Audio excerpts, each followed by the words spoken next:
I don't want to hear nothing.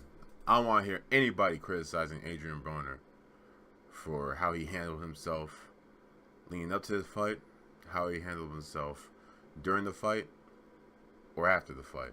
You know, not with that performance. Adrien Broner, I mean, don't get me wrong. Adrian Granados, he put on a hell of a fight, too. This was a great fight to watch. I mean, so close that it could have been a draw, in my opinion. But Adrien Broner got the decision. Thank God. You know, I'm not. It's no secret I'm an Adrien Broner fan, but yeah, the problem got the decision. Okay, he found the solution, and he had his hand raised tonight. So I guess I should do a little bit of a breakdown. Well, basically, the story of the fight was Granados. He was definitely a little bit more busier in most of the rounds, but when Adrien Broner when he threw his punches, they meant something. You know, they snapped his head back. You know, Adrien Broner had him bleeding, you know, from his nose. Adrien Broner, in this fight, he was, even though they were both pretty, you know, active. You know, this was a very active fight. But Adrien Broner, he had his punches were more crisp, more more effective. For the most part, most of Adrien Broner's punches would have Granados' head moving. When Granados would throw, a lot of times they wouldn't land clean, but he'd be so busy that he'd make up for those missed punches. You know what I'm saying? So, Adrien Broner, man, I am so glad Adrien Broner won because, man, again, I am so tired of the fans. I know I kind of criticized Adrien Broner a little while ago, but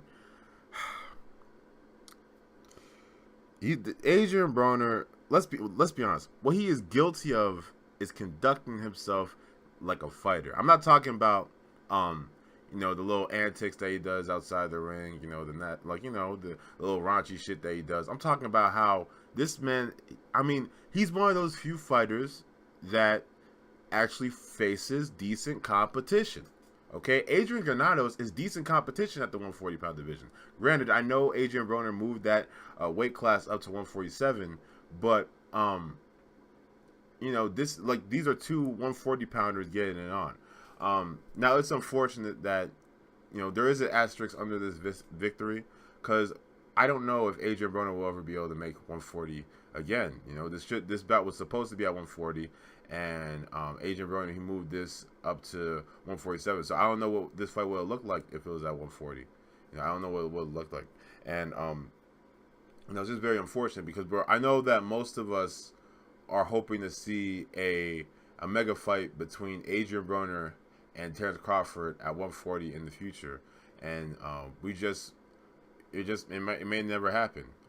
If I were, you want me to be honest with you guys, all right? If I were in Adrien Broner's camp, I'd be whispering to Adrien Broner to make up some kind of a Canelo weight. Be like, 144 or some shit like that. Because the truth is, Adrien Broner, he does have that kind of a name where he could probably enforce it. He could probably, people. I even think that Terrence Crawford would take that deal. I mean, Adrien Broner is that big of a star. I'm pretty sure that people will just be like, hey, you know what, we want. Shit, we sacrificed a couple pounds just to face Adrien Broner, for $1 million. Shit, I mean, Adrien Broner, he's one of the biggest names in the sport. But that's just if I was part of his camp. I'm not gonna lie though, I do have a bit of a bias towards Adrien Broner. He's one of my favorite fighters.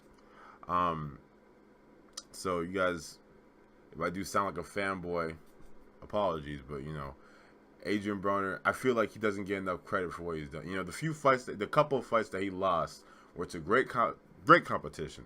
Marcus Maidana and Sean Porter. I mean, there's a lot of men that would lose to those fighters, and people they still haunt him over it. It's ridiculous to me. I don't understand.